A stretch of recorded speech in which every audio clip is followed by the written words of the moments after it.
What's up guys, Lon here from Android Authority, and if you recently just picked up an LG G5 and you want to learn a little bit more about it, then this video is for you. This is tips and tricks for the LG G5. So our first tip is a pretty simple one, and that is the volume key shortcuts. This feature is designed to work when the phone is locked and should already be enabled by default, but if it is not, just jump into settings and scroll down until you see shortcut key. The shortcuts aren't user definable, which is unfortunate, but you do have a couple of options. From here you'll see that if you double press volume up, this will open up LG's Capture Plus application, which lets you doodle random things or take a quick note. Pressing volume down twice, on the other hand, will launch you directly into the camera, and you can also set it to take photos instantly if you want. Tip number 2 is how to theme the LG interface. So if you're not a fan of the way the stock icons look, you can change that by downloading additional themes from LG's Smart World application. You can do this by either long pressing on a home screen and jumping into the home screen settings, or opening up the Smart World application directly and selecting home theme from the customization dropdown. I was actually pretty surprised by how many themes there were, but something to keep in mind is it's nowhere near as robust as something like Samsung's theme store. The themes are also pretty basic. It'll change your app icons and wallpaper, but stuff like the system UI and the apps themselves remain the same, but it's still a great option to have if you want to switch things up a bit. Next up is how to enable Smart Bulletin and Q-Slide apps. The latest version of LG's UI is a lot cleaner and less in your face, and many of their most well-known features are either off by default or a little bit more hidden than usual, but they are there if you really want to bring them back. To enable Smart Bulletin, simply go into Settings, select Home Screen, and scroll to the bottom where you'll find the Smart Bulletin toggle. From here you can also select which apps appear in the Smart Bulletin home screen, and once you're done with all of that, just head back home and you should find Smart Bulletin as your leftmost home screen. To bring back Q-Slide apps, you'll actually find this one under the display settings, oddly enough. Just tap on the home touch buttons and then select button combination. From here, simply add the Q-Slide shortcut into your navigation bar and you'll instantly have access to all compatible Q-Slide apps anytime you want. Coming in at number 4 is the Smart Settings. So Smart Settings is nothing groundbreaking, but it's still a pretty convenient feature. This allows you to set a specific sound profile, Bluetooth, or Wi-Fi setting to automatically adjust based on whether you're at home or away from home, and you can also set which apps automatically open up when you plug in headphones or connect a Bluetooth device. So for example, if I wanted to set which app opens up when I plug in headphones, I just select it, enable it, and then you can pick whichever app you want.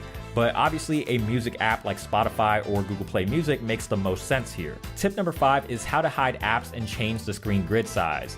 With LG's new launcher not having an app drawer, being able to hide apps to reduce clutter and increase the grid size to fit more apps per screen is more important than ever. To do so, just long press on the home screen, go to home screen settings, and from here you'll have the option to switch between 4x4, 4x5, and a 5x5 grid size. To hide apps, just select hide apps and pick whichever apps you do not want to be seen on your home screens, like the pre-installed bloatware for example, and once you're done, just hit apply and that's all there is to it. Those apps are out of sight and out of mind. Our next tip is how to customize the always on display. You'll find the settings for this one under the display section of the settings menu. There's actually not a whole lot you can do with the always on display, but you can choose to show either the time or a signature or random message. By default, it should automatically be set to your name already, but you can change it to whatever you want and also pick from a short list of different fonts. Once you've made all of the appropriate changes, just hit save and now your signature or message should be displayed when the phone is asleep. Most Android phones no longer have a contextual menu button because most menu buttons are now built into the applications themselves, but if you miss that old menu button, LG's come up with a pretty elegant solution for that. And it's really simple. All you have to do is long press on the recent apps key and a menu will pop up, and this works whether you're in an application or on the home screens or anywhere else that has a menu. Now, if you're not a fan of the new app drawerless experience and you prefer to stick to LG software, LG has provided a solution for those who want to bring back the app drawer. All you have to do is go into the Smart World application, look up LG Home 4.0 and download it. Once you have it installed, set it as your default launcher and voila, you now have an app drawer again. If you don't want LG's launcher, you can obviously always download any third-party one of your choice like the Google Now launcher, Nova, or Apex. I know that most tips and tricks typically have to do with software, but this final tip actually has to do with the G5's hardware, and I'm going to show you how to properly swap a module because it's not exactly as straightforward as you may think. So before you swap a module, the first step is to power the phone down. You technically don't have to do this, but it's better that you do. Next step is to press the release button so that the bottom chin pops out. Once it's free, just slide it out and detach the battery.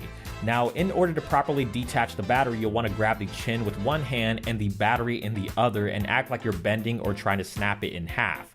Do not yank the battery out. If you do it that way, you're making it much harder on yourself and you're also running the risk of breaking it.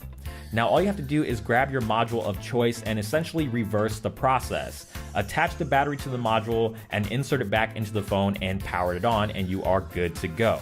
But that's going to wrap it up for this tips and tricks video for the LG G5. Hopefully you guys enjoyed it and found it helpful. If you did, please give a thumbs up down below and also subscribe to the channel, which is also down below if you haven't already. And feel free to follow us on social media, on Twitter, Instagram, Snapchat, Google+, all that good stuff. And feel free to follow me on Twitter as well at Lanh Nguyen Films.